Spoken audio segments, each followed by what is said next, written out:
दोस्तों, हम सबको यह तो पता है कि संजय दत्त ने बॉलीवुड के सफर के साथ जेल का भी सफर भी किया है, लेकिन आखिर संजय दत्त को जेल क्यों जान पड़ा था, ये शायद ही किसी को पता होगा। तो चलिए आज विस्तार से जानते हैं।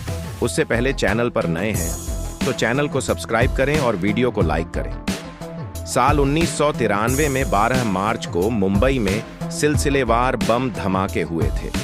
इसके पीछे कई बॉलीवुड हस्तियों का नाम भी सामने आया।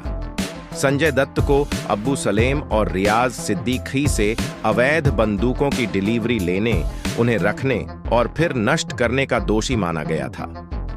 टाडा अदालत में पेश सबूतों के आधार पर ये हथियार उस जखीरे का हिस्सा थे जिन्हें बम धमाकों और मुंबई पर हमले के दौरान इस्तेमाल किया जाना था। हालांकि संजय ने अदालत को दिए अपने बयान में कहा था, मैं अपने परिवार की सुरक्षा को लेकर चिंतित था। इन हथियारों को रखने का यही कारण था। मैं घबरा गया था और कुछ लोगों के कहने में आकर मैंने ऐसा किया। उम्मीद 193 वो वक्त था जब संजय थानेदार, सड़क, साजन और खलनायक जैसी फिल्मों से सुपरस्टार बन चुके थे।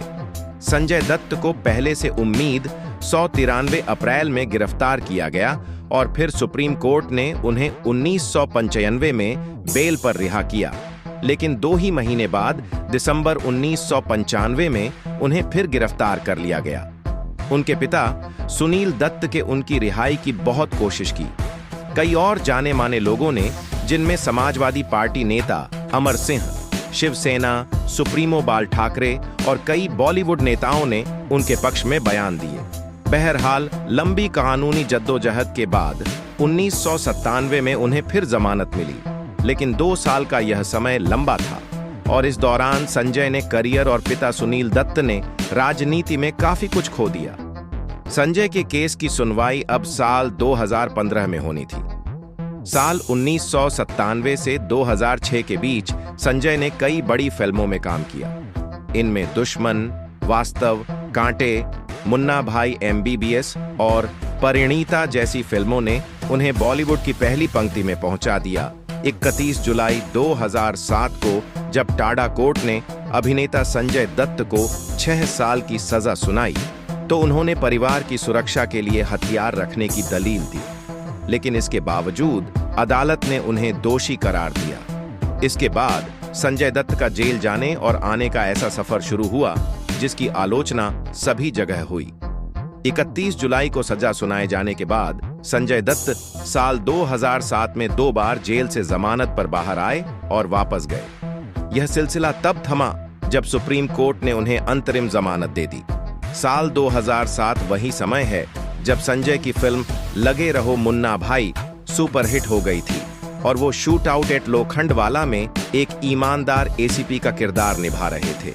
इसी दौरान साल 2009 में संजय को समाजवादी पार्टी की ओर से लोकसभा चुनाव लड़ने का भी प्रस्ताव मिला, लेकिन अपने मामले को लेकर अनिश्चित संजय ने यह प्रस्ताव ठुकरा दिया।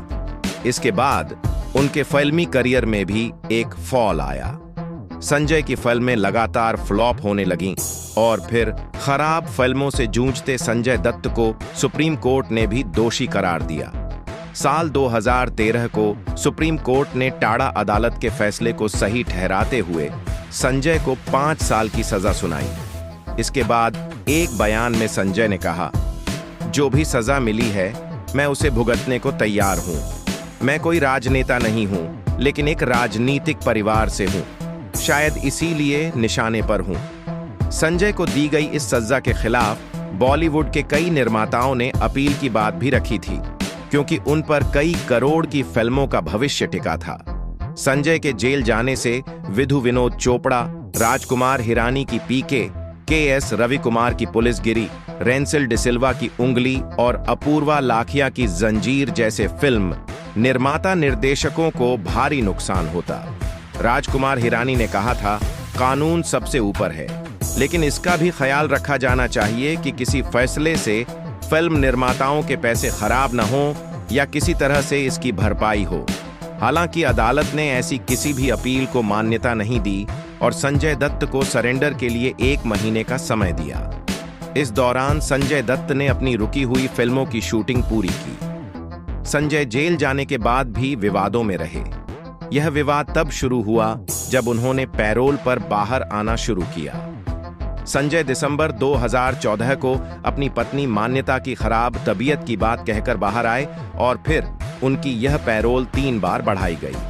इसे लेकर मीडिया में काफी सवाल उठे और यह विवाद इतना बढ़ा कि महाराष्ट्र सरकार ने पैरोल के नियम सुधारने के लिए प्रस्ताव भी सदन में रखा। संजय दत्त बीते साल अगस्त में भी फॉरलो नियम के तहत जेल से बाहर आए थे। इस दौरान उन्होंने मीडिया को अपने 6 पैक एब्स भी दिखाए। संजय ने कहा था, मैं जेल में वजन घटा रहा हूं और मैंने लगभग 16 किलो वजन घटा लिया है। संजय दत्त के जीवन पर बायोपिक बना रहे राजकुमार हिरानी संजय से लगातार चिट्ठियों और दूसरे माध्यमों से संपर्क में रहे हैं। राजकुमार हिरानी इस अभिनेता के बाहर आने के इंतजार में थे ताकि अपनी फिल्म पर काम शुरू कर सकें। संजय के करीबी मित्र बंटी वालिया कहते हैं, अब संजय चैन की सांस ले सकते हैं और नई ऊर्जा से काम कर सकते हैं। अब उनके सिर पर कोई तलवार नहीं लटक रही।